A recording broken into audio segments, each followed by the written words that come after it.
Hello viewers, welcome back to our channel. ఈరోజు మనతో మాట్లాడడానికి senior journalist and cine critic Immandi Ramarao గారు ఉన్నారు. ఆయనతో మాట్లాడి మరికొన్ని విషయాలు తెలుసుకుందాం. హాయ్ సార్, ఎలా ఉన్నారు? బాగున్నామమ్మా. సో మన ట్రెండింగ్ న్యూస్ ఇంట బయట పబ్లిక్ మొత్తం సోషల్ మీడియా ట్విట్టర్ ఎక్కడ చూసినా సరే ఆది పురుష్ అనేది మనకి బాగా వినిపిస్తుంది ఒక 1 వీక్ నుండి. సో దాని గురించి మాట్లాడదాం. అయితే ఆది పురుష్ మూవీ రిలీజ్ అవుతుంది, అందరికీ తెలిసిన విషయమే. ప్రతి థియేటర్లోనే హనుమాన్కి ఒక సీట్ వదిలారు, అది తెలిసిన విషయమే. ఆ సీట్ పక్క సీట్ గురించి ఇప్పుడు ఎక్కువ చర్చలు వినిపిస్తున్నాయి అన్నమాట. ఆ సీట్ పక్క సీట్కి ఇప్పుడు ఎక్కువ కాస్ట్ ఉంటుందా ఏంటి అనేసి జనాలు చాలా ఉత్కంఠతో వెయిట్ చేస్తున్నారు. దాని గురించి మీరేమంటారు అసలు? ఆది పురుషు చాలా అంటే రకరకాల పరిణామాలు చోటు చేసుకుంది. ముందు ఫస్ట్ ఆది పురుషు అది పోస్టర్ రిలీజ్ అవగానే ఎవరికి నమ్మకం లేదు. ఆది పురుషు ఏంటి ఎలా ఉందని చెప్పి అనుకున్నారు అన్నమాట. కానీ నాకు ఎందుకో ఒక అనుమానం, ఓమరావుతు అంత బ్లైండ్గా సినిమా తీయడు, ఇందులో ఏదో విశేషం ఉంటుందని చెప్పుకున్నాం. అది రెండోసారి ఎప్పుడైతే ఆ ప్రభాస్ తాలూకా పోస్టర్ చూశానో ఏదో ఉంది. మొదట్లో ఏంటంటే ప్రభాస్ బాగా అంతగా అనిపించలేదు. సీతమ్మ వారు కూడా ఏదో మామూలుగా జాకెట్ లేకుండా కనిపించడం, హనుమంతుడు ఏదో తక్కువగా అంటే లిల్లీపుడ్లా కనిపించడం, వానరులందరూ కూడా కార్టూను బొమ్మల్లా కనిపించడం వల్ల కొంత డిసప్పాయింట్మెంట్ వచ్చింది. దాని మీద ప్రభాస్ కూడా కొంచెం కోప్పడి ఆ డైరెక్టర్ని తిట్టడం జరిగింది. కానీ రెండోసారి చూసిన తర్వాత నాకు అనిపించింది ఇది డెఫినెట్గా ఏదో విశేషం ఉంటుంది దీంట్లో. అంటే వాల్మీకి రామాయణానికి దీనికి సంబంధం ఉంటుంది ఒకటి. రెగ్యులర్గా రామాయణంలో మనం చూసే కథ లేకుండా సంథింగ్ వినూతనమైన కథా వస్తువు ఏదో ఉంటుంది. ఇందులో క్యారెక్టర్ తాలూకు ఆహార్యం అంటే మేకప్ అంటే రామాయణంలో పాత్రల ఔచిత్యం వర్ణన వీటి తగ్గట్టుగా ఉంటుంది అని నాకు కొన్ని అనిపించాయి అన్నమాట. అవే జరిగాయి, ఇప్పుడు చూస్తున్నాను అన్నమాట. ఇప్పుడు తర్వాత మొదట్లో బాగులేదనుకున్నటువంటి ఆది పురుషు మనం ముఖ్యంగా నేను చెప్పా, మనం చెప్పుకున్న తర్వాత ఏమో అందరూ చెప్పడం మొదలుపెట్టారు. తర్వాత ఆ సినిమాకు కూడా క్రేజ్ రావడం మొదలుపెట్టింది. ఇప్పుడు ఏమైపోయిందంటే తెలుగు రాష్ట్రాలు 175 కోట్ల రూపాయలు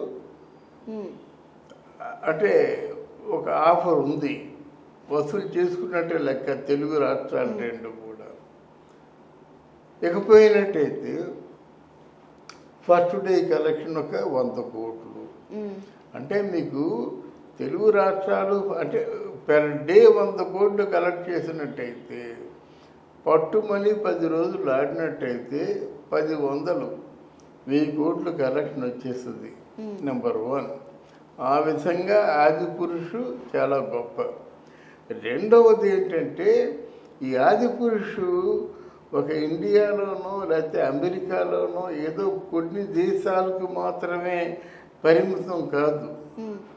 మొత్తం ప్రపంచవ్యాప్తంగా హైందవులు ఎక్కడెక్కడైతే ఉన్నారో అన్ని ప్రాంతాల్లో కూడా ఈ సినిమా ఆడి తీరాలి. దట్టు సినిమా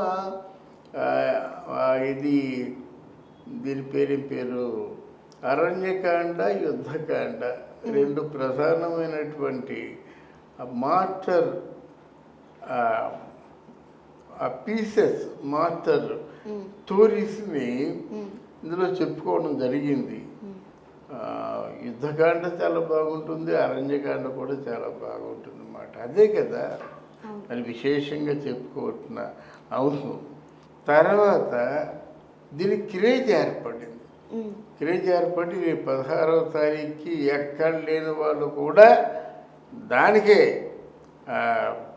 ఇది ఆది పురుషు సినిమా చూద్దాం పైగా ఆదిపురుషు బీజేపీ పార్టీకి బహుశా నేను అనుకుంటున్నాను ఇది రాబోయే ఎన్నికల్లో ప్రచార సినిమా అనుకుంటున్నాను. ఏమీ లేదు, తిరుపతిలో ప్రీ ఈవెంట్కే ఎక్కడ చూసినా జై శ్రీరామ్ జై శ్రీరామ్ జై శ్రీరామ్ అంటూ ఆ స్లోగన్స్ వినిపించాయి.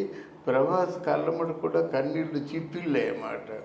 అందువల్ల బీజేపీ పార్టీకి అతి ప్రధానమైన అతి ముఖ్యమైన పబ్లిసిటీగా ఉంటుంది. సో అలానే మరి చాలామంది మన ఆదిపురుష్ టీం ఎవరైతే ఉన్నారో మూవీ టీమ్ ప్రతి రామాలయంలోని కూడా ఏ ఊర్లో రామాలయం ఉన్నా 101 టికెట్లు ఫ్రీగా ఇవ్వండి అని చెప్పారు. అవును, అది పబ్లిసిటీ స్టంటా ఆర్ లేకపోతే ప్రతి ఒక్కరికి రామాయణం తెలియాలి అనే ఉద్దేశంతోనే అసలు మీరేమనుకుంటున్నారు దీని గురించి? లేదమ్మా, నేను చిన్నప్పటి నుంచి అంటే నా చిన్నప్పటి నుంచి రామాయణం ఎక్కడ ఏ హరికథ భాగవతాలు చెప్పినప్పుడు కూడా ఆంజనేయ స్వామి ఏదో ఒక రూపంలో వచ్చి కూర్చుంటాడు అని ఒక నానుడి.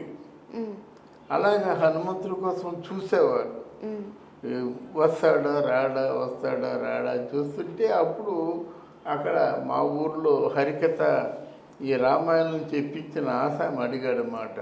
ఏమండి వస్తాడా రాడా అని మేము ఎదురు చూసాము, రాలేదు. మీరు చూస్తే రామాయణం ఎక్కడ పారాయణం జరుగుతుందో అక్కడ ఆంజనేయ స్వామి ఏమో భక్తి శ్రద్ధలతో ఉంటాడని మీరు చెప్పారు, ఏమిటి అసలు ఉన్నట్టా లేనట్ట అంటే ఆ ఆయన కూడా భక్తుడే, దోసగారు కూడా భక్తుడే. లేదు బాబు, రామాయణ పారాయణం దగ్గర తప్పకుండా హనుమంతుడు ఉంటాడు. అయితే హనుమంతుడు కోతి రూపంలో ఉంటాడనేది ఎక్కడ లేదు. ఇంకెవరో ముసలి రూపంలో ఉండొచ్చు, లేకపోతే ఇంకొక ముసలమ్మ రూపంలో ఉండొచ్చు. వాళ్ళ శరీరం కావాలంటే దేవతామూర్తులకి శరీరం కావాలంటే పెద్ద కష్టమా? ఎక్కడో పడుకున్న వాళ్ళు శరీరం వచ్చేస్తారు, చూసేస్తారు, వెళ్ళిపోతారు, వింటారు, వెళ్ళిపోతారు. అంతేగాని ఇది మాత్రం డెఫినెట్గా ఎక్కడ ఉన్నప్పుడు కూడా హనుమంతుల వారు ఈ పారాయణాన్ని వింటారు అని చెప్పారన్నమాట. Thank you so much sir. And చూసారు కదా, ఇవి ఈరోజు విశేషాలు. మరిన్ని ఇంట్రెస్టింగ్ అండ్ ట్రెండింగ్ న్యూస్తో మళ్ళీ ముందుకు వచ్చేస్తాం. Until then bye bye.